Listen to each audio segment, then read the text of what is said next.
Notre vie est un voyage dans l'hiver et dans la nuit. Nous cherchons notre passage. Il y avait la fatigue et le froid du matin dans ce labyrinthe tant parcouru comme une énigme que nous devions résoudre.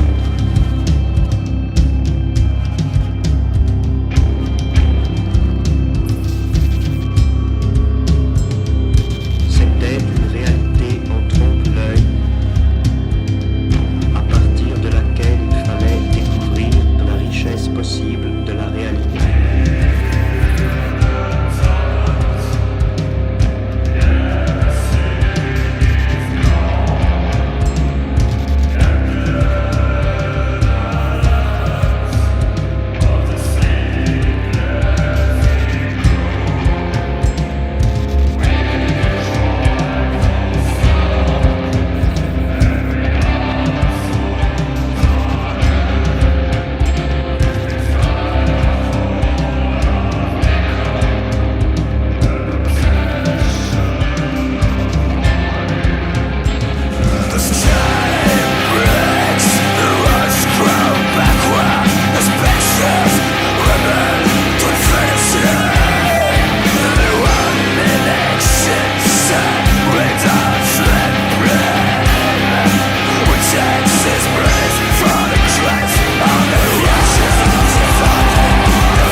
Pour moi, une fille qui se fait baiser par n'importe qui se fait baiser n'importe comment n'est pas une pute. pas de but, c'est tout.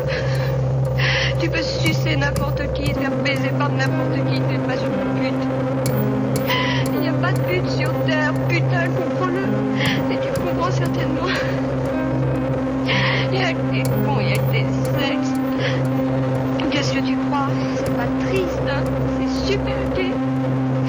Et je me fais baiser par n'importe qui, et on me baise et je me prends mon pied. Pourquoi est-ce que vous accordez autant d'importance aux histoires de cul? Le sexe. Tu me baisses bien là, comme je t'aime. Il n'y a que toi pour me baiser comme ça. Comme les gens peuvent se leurrer, comme ils peuvent croire, il n'y a qu'à toi, il n'y a qu'à moi. Il n'y a que toi pour me baiser comme ça, il n'y a que moi pour être baisé comme ça par toi. Il y a des choses amusantes. Il y a des choses horribles et sordides, mais putain, il y a des choses sordides et horribles.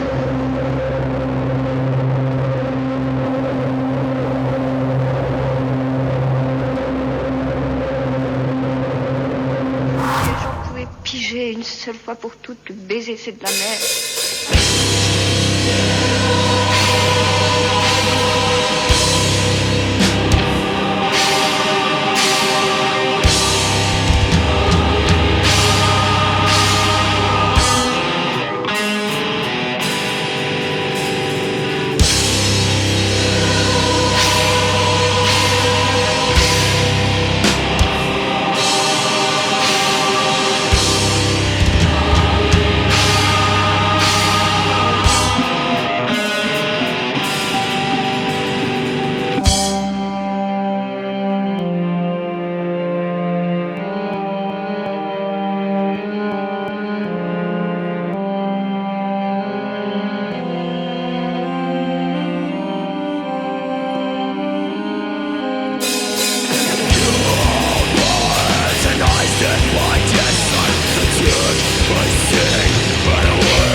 ressens pas la mort de l'alcool.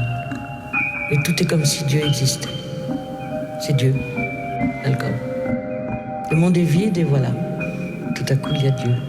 Et le monde est bon et resplendissant.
cesse pas de tuer la vie. L'artiste, c'est celui qui crée la vie, une vie puissante, une chair.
Bonjour, bonsoir à tous, bonsoir à toutes et tous. Ici Léo, aka Raton de Horns Up, je suis accompagné de Florent, mon fidèle acolyte. Bonsoir à tous, bienvenue du coup sur ce live de Genesee où on accueillait Decline of the Eye. C'est ça. Fort sympathique groupe parisien. Qu'est-ce que t'en as pensé toi ? J'étais très agréablement surpris. Alors j'aimais bien le groupe sur album, j'avais suivi un peu j'avais pas mal poncé leur premier album, puis vu qu'il y a un million de trucs à écouter, c'est toujours la même chose, les deux suivants m'étaient passés un peu sous le nez, et j'ai réécouté plus attentivement le dernier, et il était vraiment très bien. Ouais, c'est Johannes qui est sorti donc cette voilà, année. qui est sorti le 26 mars chez Agonia Records, et du coup ils sont partis donc ils ont toujours joué dans la cour un peu post-black metal, Ouais, c'est ça. avec plein de citations, plein d'atmosphères, de parties un peu plus, pas légères, mais ambiantes, moins de guitares, pas des guitares tout le temps.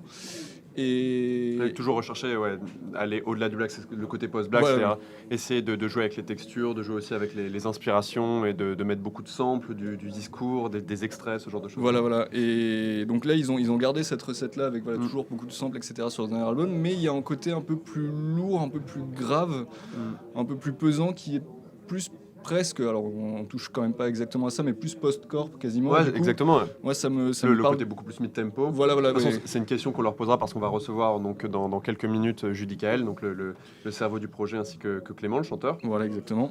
Qui vont nous rejoindre dès qu'ils auront fini de ranger leurs instruments. Et de remonter du sous-sol où a lieu ce live.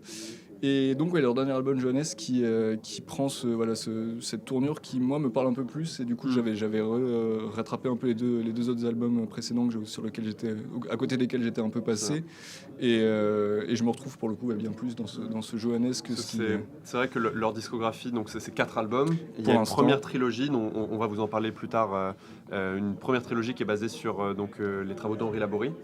Et là, une nouvelle trilogie qui est initiée par ce Johannes sur les travaux de Kierkegaard, Søren Kierkegaard, et dont on ira plus en détail tout à l'heure. On creusera avec eux quand ils monteront. Et donc là, pour la performance live, j'ai trouvé ça de très bonne qualité. Alors moi, j'ai pas tant regardé ça de live stream jusqu'à présent.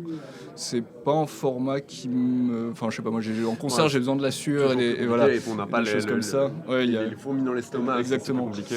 Mais du coup, là, voilà, pour une première expérience sur ce type de format-là, j'ai trouvé ça plutôt réussi, et il se dégageait quelque chose. Enfin, on voit l'alchimie d'un groupe sur scène, malgré le fait qu'il n'y a pas de public et pas ça. Et ça, voilà, c'est une question que je voudrais leur poser aussi. Pareil, on creusera un peu plus avec eux, comment eux ils perçoivent ça de leur côté. Moi personnellement, je les avais déjà vus donc, sur leur dernière date, qui était mine de rien fin 2019. C'était au Bataclan, c'était en première partie d'Amenra. Et mine de rien, c'était pendant les grèves, je sais pas si tu te rappelles, et c'était les derniers concerts qu'on puisse faire vraiment à Paris, pendant la dernière période. Et j'avais vraiment ressenti ce côté, comme tu disais, le côté un peu post-core, c'est ce côté vraiment très très tellurique, tu vois. C'était vraiment avec une texture sur le riff. Et c'était exceptionnel. On en reparlera tout à l'heure, mais il y avait un live qui était tout un contexte live avec de la danse, avec des projections, avec du cinéma en fond. Donc sur le format live stream, on perd un petit peu du coup. Bien sûr. Parce que c'est toute une scénographie qui est complexe, mais bien sûr il n'y a pas ça, mais on garde toujours ce côté. Il y a un côté black, évidemment, on sent il y a le black. Le picking, il y a une part d'ingrédients, on sent que ça vient du black metal, mais ils ont incorporé tout un tas de choses qui vont vers le post, justement. C'est tout l'enjeu qui se cache derrière ce petit adjectif qui brouille parfois les pistes. Mais c'est sans aller sur le côté... parce que quand on dit post-black, on pense souvent aussi à toute cette nouvelle scène très très mélo. Ouais, on peut penser au Der Wagen of Fright, des choses comme ça. Et là, non, c'est... Pas du tout, on est quand même sur quelque chose... Voilà, c'est différent. Voilà les gars qui arrivent. Ah voilà, nous sommes rejoints maintenant.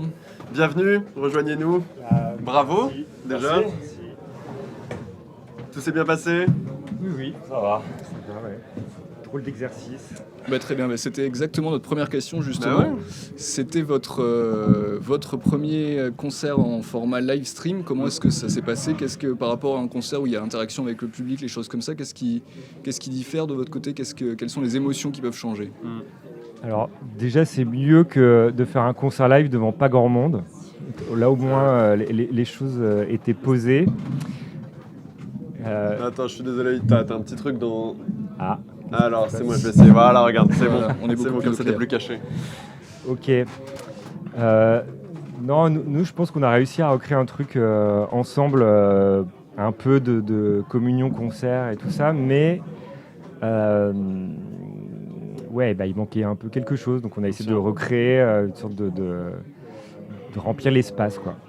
Après, l'avantage, c'est qu'on n'est pas sur une vraie scène de concert non plus, donc l'absence du public, le public n'a pas sa place là, dans la config qu'on a là, donc ça reste un peu du studio, quoi. Donc on n'attend pas à la fin des morceaux qu'il y ait des applaudissements, et de toute façon, en plus, on enchaîne, même en concert, on enchaîne tout le temps, donc voilà, je pense que ça aurait pu se faire plus ressentir, c'est une expérience différente, agréable.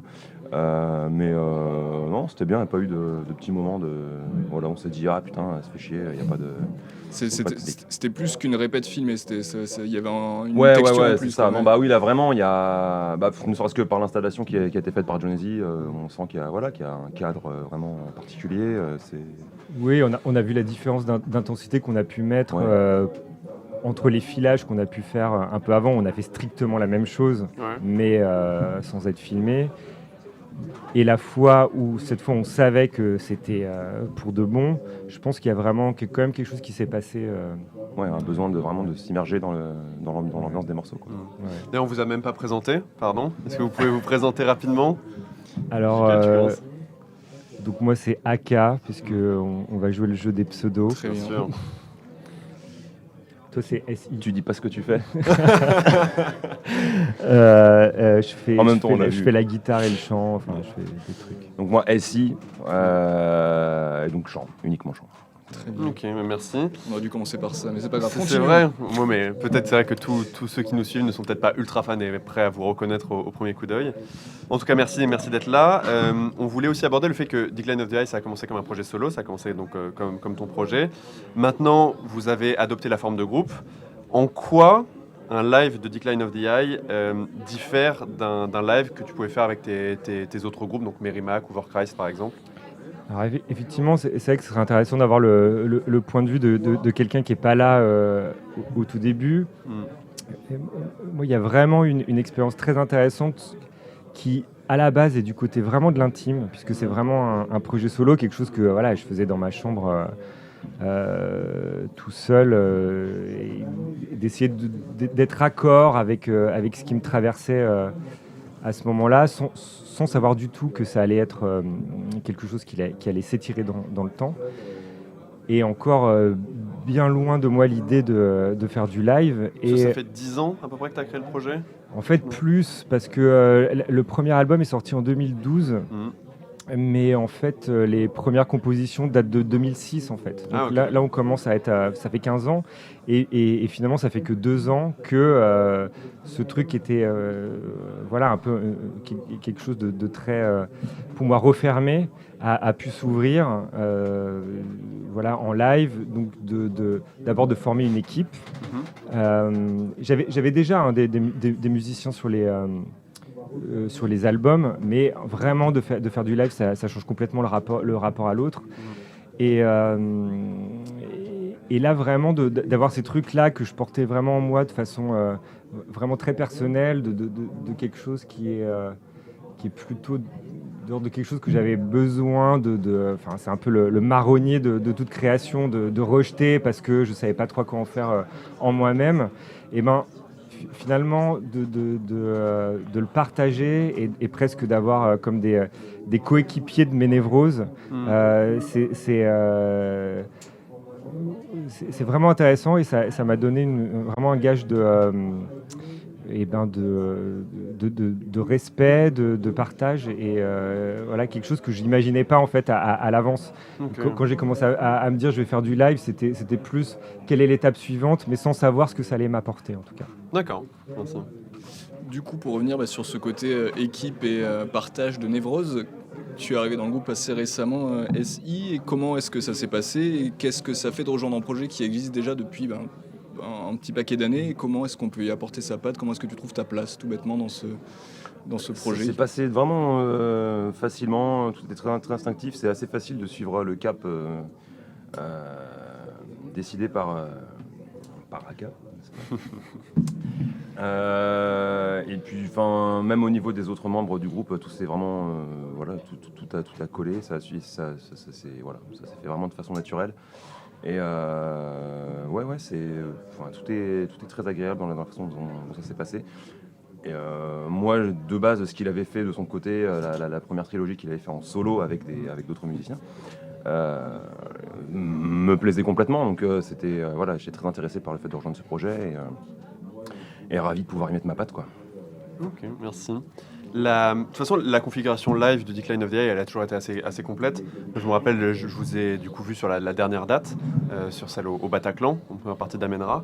Donc il y avait des projections en fond, des vieux films. Je me rappelle même d'un Jeanne d'Arc, je crois, des extraits de Jeanne d'Arc de Dreyer. Il y avait de la danse aussi en face, et qui se mêlait comme ça au côté musical. La cohabitation de tous ces éléments-là en live, elle peut être assez casse-gueule. Comment vous avez réussi à gérer toute cette scénographie-là? Et est-ce que vous en êtes satisfait? Est-ce que vous voudriez mieux faire sur la suite? Quels sont les projets en fait, autour de cette scénographie? Là, en fait, on n'a pas de projet précis parce que justement, c'est un peu... on ne veut pas trop se frustrer. Mais effectivement, quand j'ai commencé à me dire on va faire du live, je me suis toujours dit qu'il fallait qu'il y ait quelque chose d'un peu du côté, c'est un peu pompeux, mais d'art total en fait, de pas juste proposer des mecs qui arrivent et qui branchent leur guitare et qui jouent, mais de proposer la projection et de faire autre chose que à mon sens, les projections classiques, en gros, il n'y a aucune projection d'explosion de la Seconde Guerre mondiale dans Decline of the Eye, et j'en suis assez fier. Et la danse est venue aussi parce que c'est quelque chose qui m'intéresse beaucoup. Je pourrais presque dire en nietzschéen, Nietzsche qui disait qu'une journée est gâchée si on n'a pas dansé ce jour-là. Et j'ai toujours voulu ramener les corps en fait dans la musique extrême que je trouve plutôt délaissée en fait, qu'il y a quelque chose de très monolithique globalement dans la musique extrême et dans le métal en général. Parce que dans ton live, on met un peu, parce que toi tu connais évidemment ta scénographie, mais c'est beaucoup de corps qui se meuvent sur le sol et qui finissent par se regrouper comme ça. Il y a un côté très grouillant en fait, d'une danse sur le sol. Ouais, quelque chose de vraiment viscéral et que les corps qu'on voit, c'est pas juste des mecs qui bougent la tête. En fait, je voulais quelque chose d'un peu plus sensuel. Okay. Et je pense que c'est quelque chose qui, en tout cas que j'avais là, qui manque, peu importe en fait, mais que j'avais envie d'insérer dans ma scénographie. Ouais. Ok. Nous, on voulait revenir aussi sur un peu tout le concept du projet, le concept de Decline of the Eye, qui sont donc des concepts qui se puisent beaucoup dans la littérature, dans la philosophie, mais d'une manière très rigoureuse, très recherchée, là où certains groupes l'utilisent des fois comme un vernis un peu classieux. Quels sont les liens que vous entretenez avec la philosophie? D'où c'est venu cette volonté de vraiment rechercher le côté philosophique et un côté d'aller plus loin que la provocation black metal classique? En fait, c'est que conceptuellement, je suis allé à ce qui m'était personnel. En fait, je me suis dit, puisque c'était un projet solo, donc on deal avec soi-même. J'avais besoin de rapprocher ce qui étaient mes principales problématiques, questionnements, que j'avais dans la vie de tous les jours. Et donc j'y ai adjoint certains côtés philosophiques. Après c'est vraiment pas l'idée, c'est pas de faire du name dropping et effectivement de faire du black metal France Culture, c'était pas l'idée, mais même si je sais que maintenant c'est un peu catalogué comme ça, mais admettons. Quand j'ai commencé et que j'ai fait le concept autour de Laborie, c'était vraiment quelque chose qui était un peu une grille dans ma vie même. Et je me suis dit, tiens, pourquoi pas s'inspirer de ça comme support à la musique. Et Kierkegaard, ça s'est fait un peu de la même façon pour la nouvelle trilogie, où vraiment ça a été une sorte de moment un peu eureka, où je marchais sur les chemins de Saint-Jacques-de-Compostelle et j'avais un peu commencé l'album. Je ne savais pas trop quelle direction lui donner. Et ça m'a un peu frappé tout d'un coup en disant...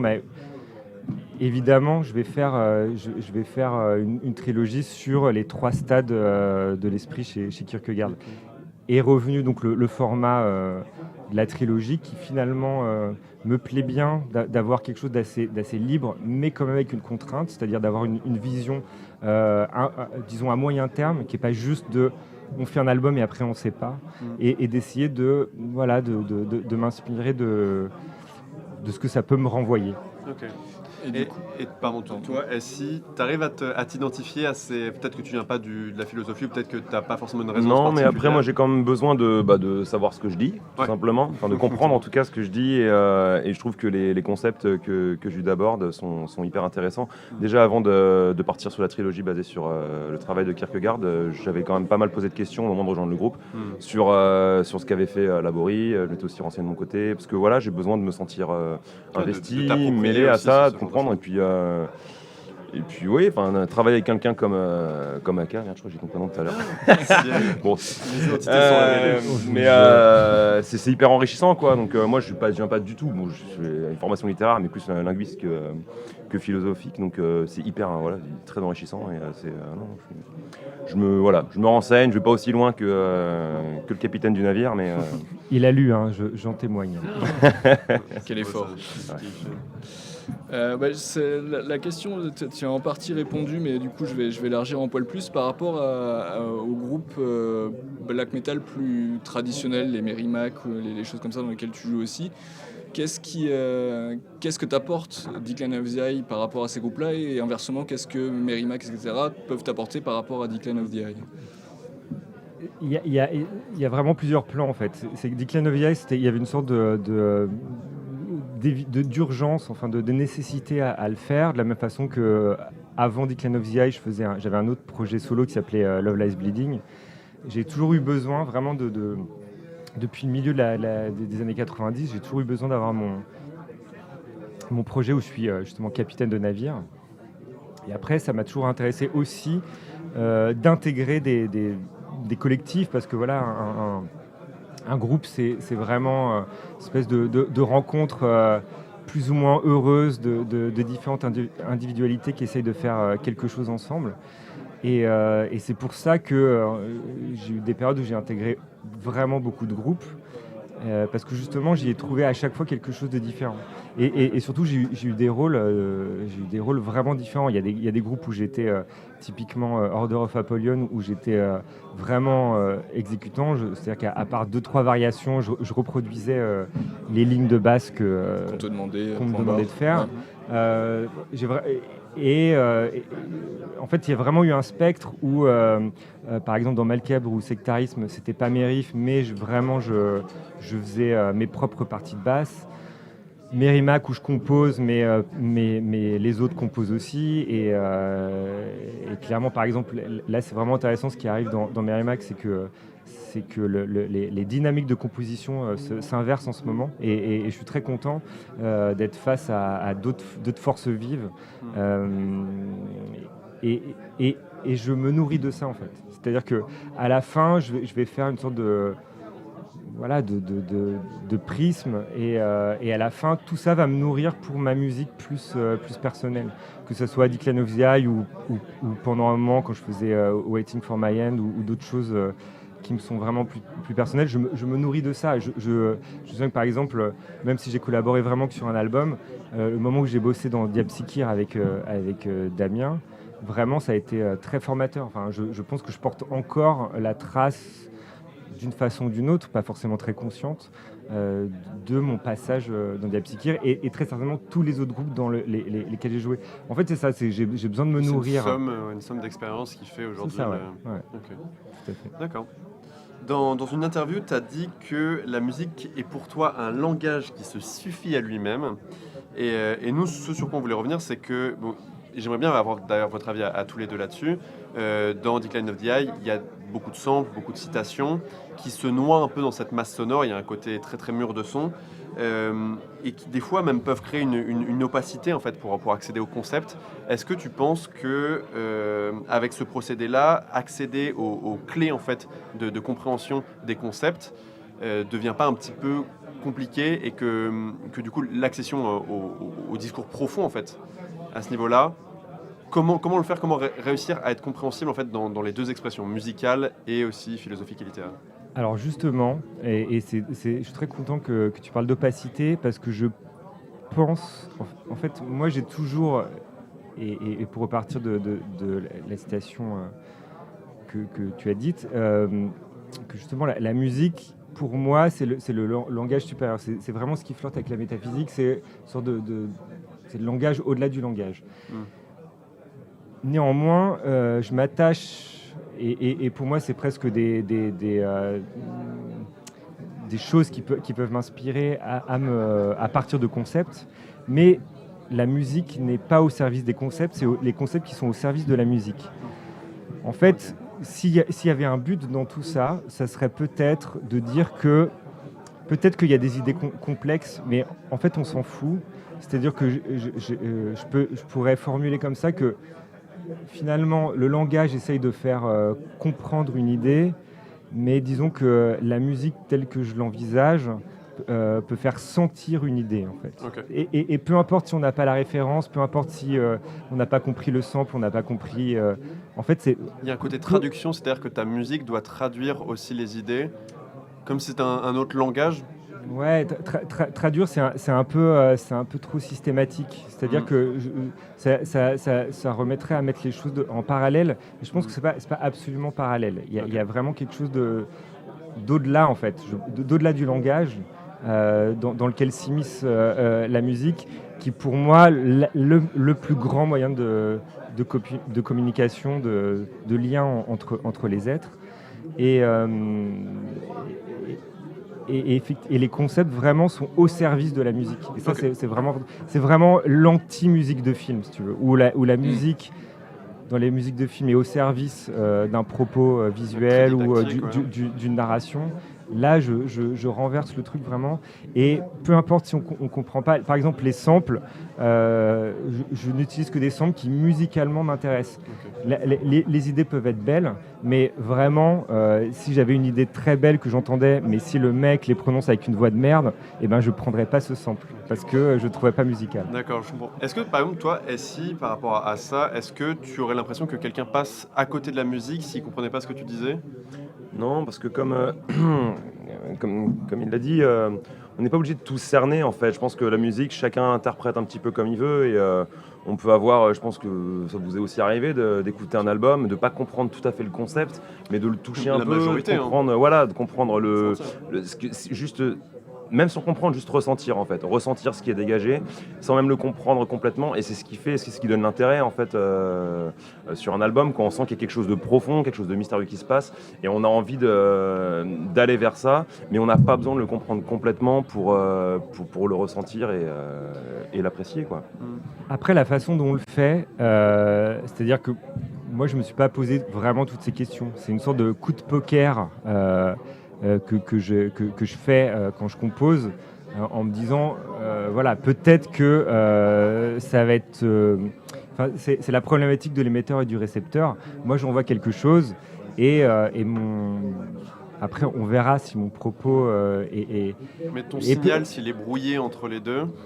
Mais peu importe, en fait, c'est-à-dire qu'il y a un rôle créateur de l'auditeur, en fait. C'est-à-dire que lui, il va peut-être... Qui te dépossède de ton art. Ça me fait penser à Deleuze qui parlait du pli chez Leibniz et qui avait eu des contacts avec des surfeurs ou des fans d'origami en disant le pli, c'est nous aussi, en fait. Et très bien, à aucun moment il s'est dit je parle à des surfeurs, mais des surfeurs ont entendu et ils ont appréhendé, ils ont interprété, ils sont approprié le message. Et en fait, voilà, les relations se font comme ça. En fait, il n'y a pas plus beau qu'un malentendu. En fait. Pas plus beau que la dépossession de sa propre musique. Exactement, il faut savoir lâcher. Ouais. C'est très simple. Si je voulais être compris, si on voulait être compris, on écrirait des bouquins et encore. Mais enfin, en tout cas, c'est clairement pas avec la musique qu'on est sûr qu'on n'est pas en train de faire un tract, quoi. Ouais, c'est hyper ouvert à l'interprétation, quoi.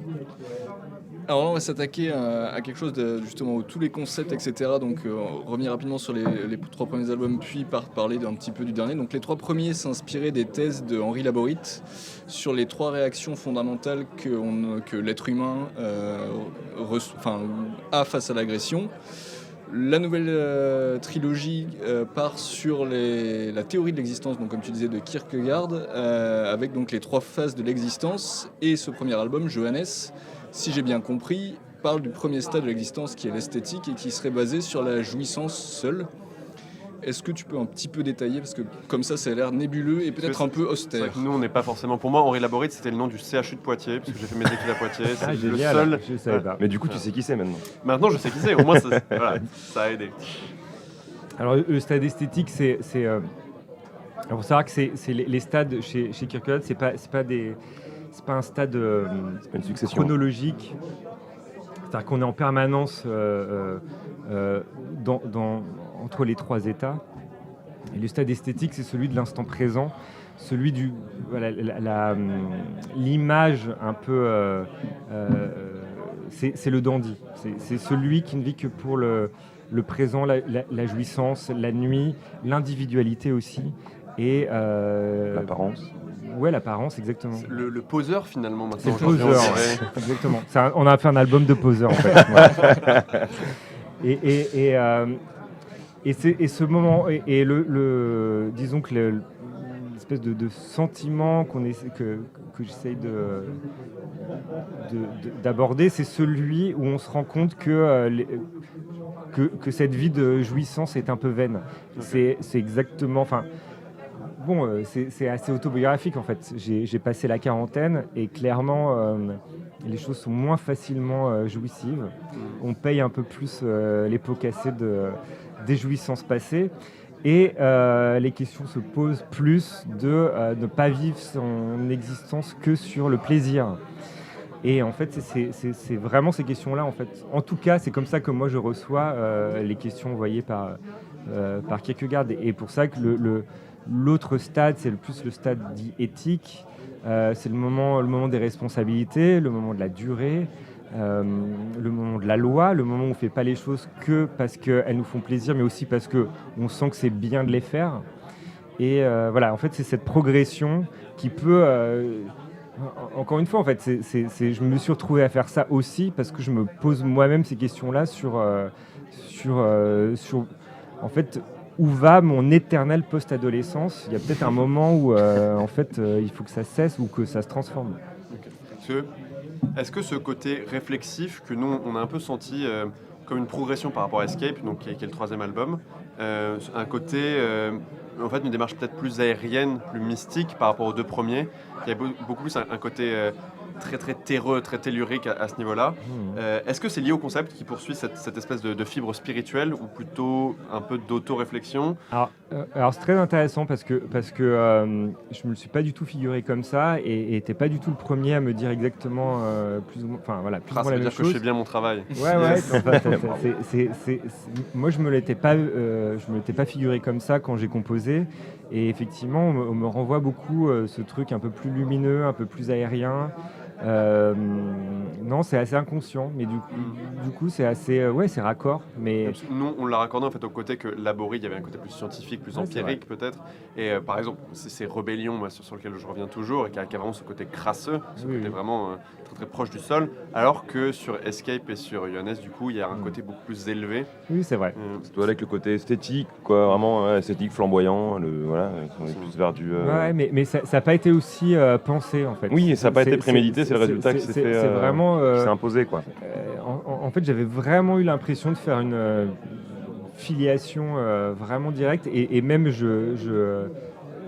j'en étais presque déçu de me dire bon merde, je m'auto-parodie, mais en fait non, apparemment non. Et c'est vraiment intéressant d'avoir ces retours. C'est vraiment pas le premier. Maintenant, quand je réécoute, je me dis ok, ouais, c'est vrai. Ouais. Mais sur le moment, c'était pas du tout vécu comme ça. Okay. C'était pas volontaire. Et du coup, une petite dernière question. Alors du coup, ça va être extrêmement abstrait parce qu'on va parler de choses qui n'existent pas, mais les prochains albums vont donc traiter des autres états décrits par Kierkegaard. Est-ce que déjà, d'intuition, il y a une sensation, enfin, vous savez déjà vers quel renouveau ou quelle continuité vous allez vous projeter ? Alors effectivement, j'essaie de jamais être prisonnier des concepts, mais en même temps, c'est des sources d'inspiration. Tu m'aurais posé la question il y a 2 semaines, je t'aurais dit je sais pas, mais là en fait je sens un peu quelque chose frémir et je pense commencer à capter moi-même. De toute façon, on est un peu spectateur de sa propre création, c'est-à-dire que il faut juste poser la situation, agripper ce qui sort et après on se rend compte de ce qu'on a fait, mais c'est après coup en fait.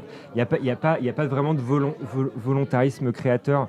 On se dit pas tiens là dans l'heure qui suit je vais créer tel truc. Ça peut valoir pour les arrangements, peu pour la création ex nihilo. Et là je pense que je commence à agripper quelque chose de, parce que c'est pas facile, parce que je veux pas traduire, je veux pas dire je vais traduire en musique la morale, ça n'a aucun sens. Mais je pense qu'il y a des choses qui sont nées dans la musique que je compose en ce moment, qui viennent de ce parti pris que j'ai pris de faire quelque chose d'un peu plus carré, d'un peu plus encerclé en fait, comme des valeurs en fait, comme quelque chose d'a priori qu'on essaye de remplir après coup. Voilà. Donc c'est assez abstrait encore, mais je vois la façon dont j'ai composé des bribes, vraiment des bribes ces derniers temps. Je me dis, ça y est, je pense que je commence à entrevoir un cap pour l'étape d'après. Dans tous les cas, on vous souhaite le meilleur pour cette composition, pour cette interprétation, pour créer ce nouvel édifice. C'était un plaisir de vous parler en tout cas. Ouais, merci à vous deux. Donc, merci Aka, merci SI. Et puis, encore bravo pour ce live. Bravo pour merci. Ce live. Et puis on se retrouve plus tard dans un autre live stream, peut-être même encore. Prochain, ouais. Avec plaisir. Plutôt en live. Ouais, en vrai live, ce serait mieux quand même. On souhaite le live du bien. Merci en tout cas de nous avoir suivis. C'était Florent merci à vous. Et Léo de Hands Up. Et c'était Aka et SI de Decline of the Eye. Merci pour les lives de Jonesy. Pour les lives de Jonesy. Merci. Merci à Jonesy d'ailleurs. Ouais. Merci à tout le monde. Et bonne soirée à tous. Bonne soirée.